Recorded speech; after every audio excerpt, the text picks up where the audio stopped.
मित्रांनो, पार्टी करायची आहे तर मग चला ना, सोलापूर बरोबरच विजापुरात प्रसिद्ध असलेल्या चाचा मच्छी ढाब्यावर. चाचा मच्छी ढाबा, विजापूर रोड, टाकळी, सोलापूर.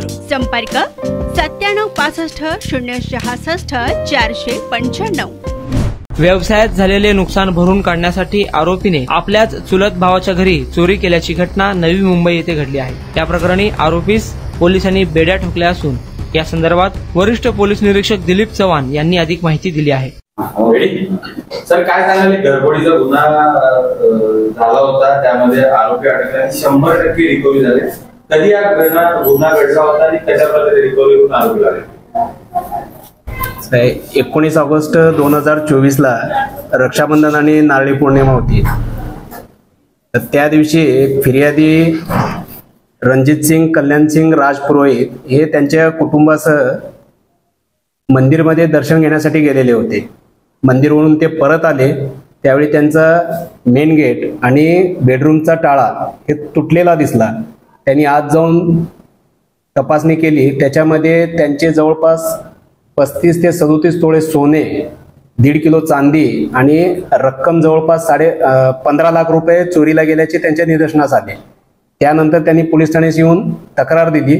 त्या तक्रारीप्रमाणे आपण गुन्हा दाखल केला. रबाळे पोलीस स्टेशन, गुन्हा क्रमांक 432/24, कलम 303 पोट कलम 5, कलम 331 पोट कलम 3 व पोट कलम 4 प्रमाणे आपण गुन्हा दाखल केला.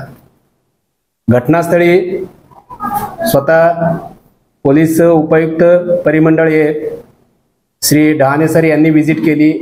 ACP Vashi division Gawade sir यांनी व्हिजिट केली. तत्कालीन त्यावेळी सिनियर PI धुमाळ सर होते.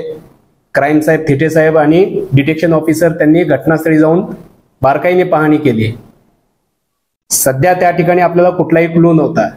CCTV फुटेजमध्ये फक्त आपल्याला तिथून एक स्कूटीवर जात असलेला इसम दिसून आला. त्याचा रूट ज्यावेळी हे स्पेशल टीमने हे केलं, मॅपिंग केलं, त्याच्यामध्ये बाबा त्या विश्लेषण केलं, त्याच्यामध्ये तो जो आहे तो फिर्यादीचा सक्का चुलत भाऊ असल्याचं दिसून आलं. त्यावेळी त्याला 25 तारखेला रात्री घरातूनच ताब्यात घेतला. ॲक्च्युअलमध्ये फिर्यादी आहे हा पहिल्या माळ्यावर राहतो आणि आरोपी जो आहे तो दुसऱ्या माळ्यावर राहतो, जो त्याचा सक्का चुलत भाऊ आहे. त्याला ताब्यात घेऊन 25 तारखेला रात्री साधारणतः 8 वाजता इथं पोलीस स्टेशनला आणलं. त्याच्याकडे 1.25 तास इंट्रॉगेशन करण्यात आलं. आपल्या इंट्रॉगेशनमध्ये त्याने गुन्हा केल्याचं कबुली दिलं. त्याच्याप्रमाणे त्या गुन्ह्यात अटक करून त्याच्याकडून जवळपास 100% रिकव्हरी म्हणजे 37 तोळे सोने, 1.5 किलो चांदी आणि जवळपास 7.5 लाख रुपये त्याच्याकडनं रिकव्हरी केलेली आहे. त्याची अजून पोलीस कस्टडी आहे. 5 दिवसाची पोलीस कस्टडी मिळालेली आहे. उद्या त्याला परत रिमांड कामी हजर करून पुन्हा त्याची आम्ही कस्टडी घेणार आहे.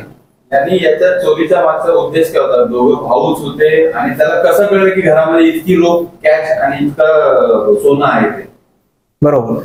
हा विदेशी डॉग्स आणि कॅट्स आहे तो इम्पोर्ट करतो, त्याचा तो बिझनेस आहे.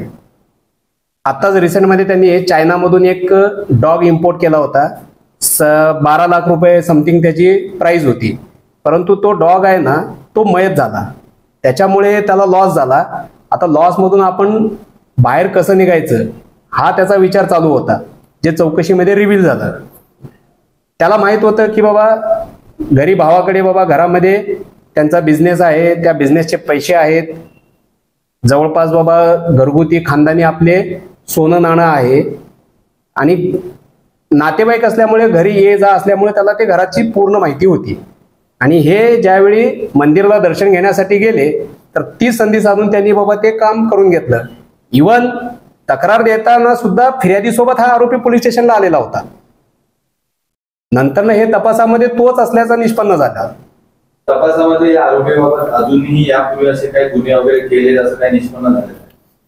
आता आरोपीचं वय आता सध्या 26 आहे. तो मायनर असताना 18 वर्षापेक्षा कमी असताना त्यांनी गुजरातमध्ये पण सेम चोरीचेच 2 गुन्हे केल्याचे आतापर्यंत तपासामध्ये निष्पन्न झालेला आहे. पोलीस आपल्याला किती दिवसाची पोलीस कोठडी? आपल्याला 5 दिवसाची पोलीस कोठडी भेटलेली आहे. उद्या त्याचा रिमांड आहे. परत आम्ही कस्टडी घेऊन बाकी अजून त्याच्याकडून काय निष्पन्न होत आहे का ते आमचा प्रयत्न चालू आहे.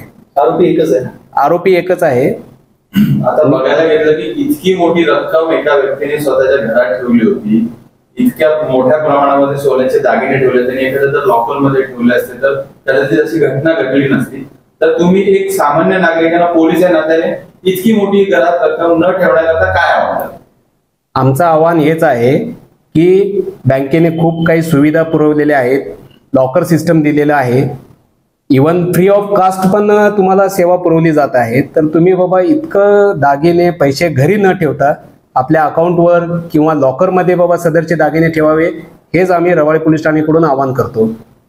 सदरची कारवाई आहे, ही कारवाई माननीय पोलीस आयुक्त भारंबे साहेब, माननीय सहपोलीस आयुक्त एनपोरे साहेब, माननीय अतिरिक्त पोलीस आयुक्त